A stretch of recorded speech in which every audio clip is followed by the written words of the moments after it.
Welcome all, I'm joined today by Len Wicks. Today we'll be discussing a few of the exciting projects that Len has been involved in Armenia. So Len, thank you very much for your time. Thank you, Emilio, for the opportunity. I want to first off discuss one of the projects, which is the Adopt a Village program. Can you introduce it to our watchers and explain exactly what is the objective of this program? It's a simple framework, Emilio, where we're trying to ensure that no one in the rural area is left behind.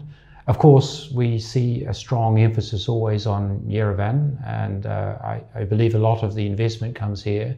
This unfortunately has a negative effect that we see in the rural areas of depopulating the rural because obviously the young people, they like the bright lights, the prospects of jobs. It's understandable. So what we're trying to do is to reverse that population flow, provide opportunities for the rural villages, the most poor villages. And at the moment we have special initiatives at the moment in Shirak, in Ararat province, and where we're going to be based in Vayots Dzor province. The whole idea is, as a framework, it's a connection between the diaspora and friends of Armenia like myself, who provide not just money but also skills and mainly micro projects. We tend to focus on the women in the community because they tend to be very reliable with projects, and there are a number of key areas which I won't bore you with now, but they focus on preparing the villages for visitors such as tourists, not just tourists, connecting them to the outside world especially, and mainly giving them hope for the future, that life is going to be good in the village, stay in the village, and they can be prosperous there. That was the Adopt a Village program, but I want our watchers to also get to know you a little bit better. You have decided to relocate to Armenia. I mean, Indeed. Can you tell us about that decision and how things have been going for you? Thank you. Well, obviously I'm Artasamansi, I'm not Armenian, but however I met an Armenian lady from Yerevan. Armenia is definitely my other half. She's helped guide me to understand the journey that the Armenian people have been on. That's not just the downsides, but also your rich cultural heritage and your history. Working overseas for most of my life, away from my home nations, Australia and New Zealand, I've understood that the Armenian situation is actually one of the more difficult ones. So when I retired early from the United Nations, that's another story, I decided that we would accelerate our plans to come here because we'd been conducting the charity program for some years, since 2015. We accelerated the plans to come here, and we decided, of course, not to live in Yerevan like many people do. We decided that we would want to come and live in the rural areas. It's no good just talking about something. We wanted to actually show as an example what could be done. So, I'm trying to learn Armenian, and I know that life in the village will be interesting and challenging, but at the same time I look forward to the possibility of working very closely, as we do with the local municipality in Vayots Dzor and Arani, where we're going to be positioned. The main project beside the lodge that we're building there to support as a base for both hospitality training and agricultural training. We have a nice liaison with the Green Lane NGO, which is agricultural scientists helping to diversify the crops of Armenians. For example, we brought golden kiwi fruit for growing here. And next to the lodge itself, the primary Adopt a Village project that we're doing for this year is called the Arani Open Air Cultural Museum. This is a critical project. It's not just a museum, because it provides jobs, of course, and motivation for artists, and celebrates and highlights your rich, under threat, I might say, Armenian cultural heritage. But it's also in an area in Vayots Dzor which is quite vulnerable security-wise. So we want to make sure that we build an economic prosperity that people come and live there. And by this means, it's a little bit more difficult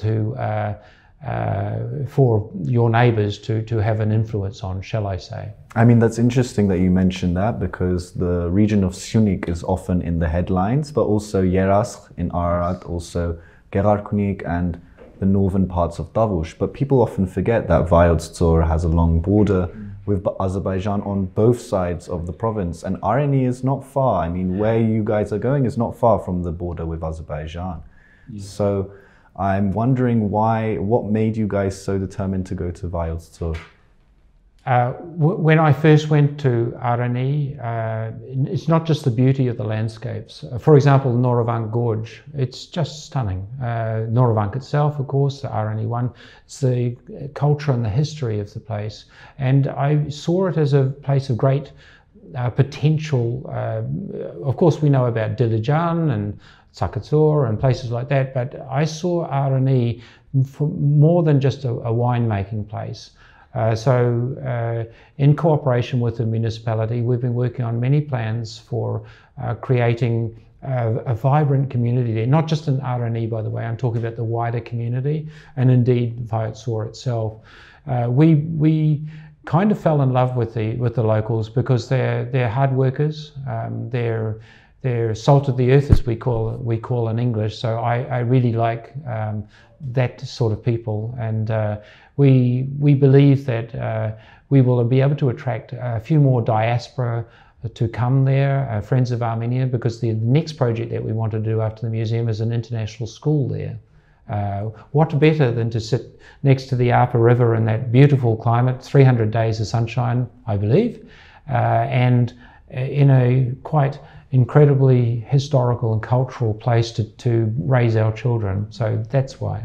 So there will be a lodge and a museum, yes, and an international school, and you guys will be living there, as I understand, yes, as to well. Guide things. So my question would be, is there any definite roadmap that you can tell us about? I mean, what is the progress like so far? Thank you for asking. So this year we hope to open mid-year at least part of the museum. The museum itself contains at least 12 buildings that we've planned, and a small bridge across the Arpa River to River Island, which will include hopefully a butterfly and bird conservatory, because it's rich in nature in that area. We believe that if we're able to finish construction of at least 5 or 6 buildings by the middle of the year, it'll be enough to start at least and make an opening, and then we can gradually build the rest of it. As for the school, we've been in consultations with Ministry of Economy. As you are aware, there is a great deal of interest and investment very recently in projects, and we all understand how important education is. If we're trying to attract diaspora from parts of the world, one of the first and most important things people think of is the children's education. So with that in mind, and bearing in mind also that it's actually a reasonable business, it's not just charity, it's reasonable business. I should reiterate to everybody listening that in our time here in Armenia, we see a lot of good business opportunities. We're not just coming purely for charity, and there are some very, very positive changes here in Armenia. Mm-hmm. And you've also conducted fundraisers and stuff in the diaspora. Can you tell us a bit about that? What sort of reception you got in the diaspora? Yes. Thank you very much again that's a very pertinent question. Of course, we're aware that there's been some turbulence in not just the Armenian community here, but also in the diaspora. And without getting into the politics, we've noticed a lot of divisions. It's very difficult for an outsider to even understand so many different organizations as part of the spectrum of Armenian society. But nevertheless, from Gold Coast, Queensland, where we came, we decided to travel via Sydney and then go Singapore and Dubai before we got to Armenia. The stop in Sydney was all about trying to raise awareness of the museum because it's very important. We call it the Armenian Defence and Cultural Heritage fundraiser because of the aspects that I mentioned. And yet we got a very poor turnout, and we were asked, why aren't you part of an organisation? Well, we said, we are not part of any political organisation. We're just for the people, and we're relocating there so that there is no corruption or anything like that. So we had a very disappointing reception, and I believe that a lot of it is because of the political disconnect with Armenia right now. I believe at this point I should just finish by mentioning Agaragan Nijde's words, where he mentions that it doesn't matter about who's in political office in the homeland, that the homeland should be supported regardless. That's our view. Mm-hmm. And finally, how can people get involved? How can people find out more? What message would you have for our watchers? Thank you. We would welcome support. We're, as a family, providing 1/3 of the funds for the construction of the museum.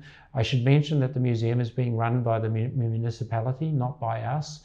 Any funds raised by them from the museum will be going to the municipality project. So it's purely a charity thing for us. For others, there's a GoFundMe that they can find if they go to rnelodge.com with no dots or anything, rnelodge.com, and they'll find a link to the RNE Open Air Cultural Museum on that page, and there's a GoFundMe link from there. Certainly, we'd welcome even the smallest, even a few dollars is a big, important symbol of unity. Most of the funds, unfortunately, have been so far from non-Armenians, so we want to turn that round a little bit. And for the people who want to donate one craft house, as we call it, it's a small 3x4 craft house that might have a sculpture, or it might have needlework, or some other precious culture. That's only going to cost $6,000 US, and for that, the family of the donor will be, the house will be named for. So, but all donations, no matter what, will be recognised in the museum whatsoever. So we're calling on everybody to come together and be united, just like we have with our special effort to place a khachkar of all Armenians in the museum, which will embrace Western and Eastern Armenia and Artsakh as well too. Well, Len, thank you very much for your time, and best of luck to you. Thank you. And thank you for joining us on CivilNet.